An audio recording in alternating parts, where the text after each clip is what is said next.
మన జీవితంలో మనం ఈ శరీరంలో ఉన్నంత వరకు, మనం మరణించే వరకు మన జీవితంలో మనం శోధనలో పడి పాపం చేసే అవకాశం ఉంది.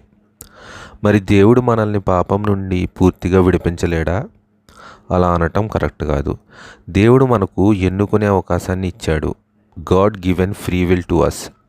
దేవుని మార్గం చూజ్ చేసుకోవడం మన బాధ్యత.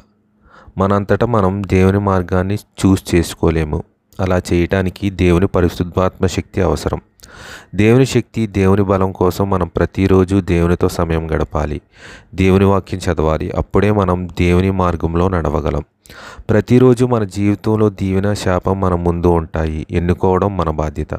దేవుని శక్తితో మాత్రమే దీవెనలను మనం ఎన్నుకోగలం. దేవునిని నిర్లక్ష్యం చేస్తూ సులువుగా శోధనలో పడి శాపం ఎన్నుకుంటాం. జీవితంలో ప్రతిరోజు, ప్రతి నెల, ప్రతి సంవత్సరం అనేక విషయాల్లో ఎన్నిక మనం చేయవలసి ఉంటుంది.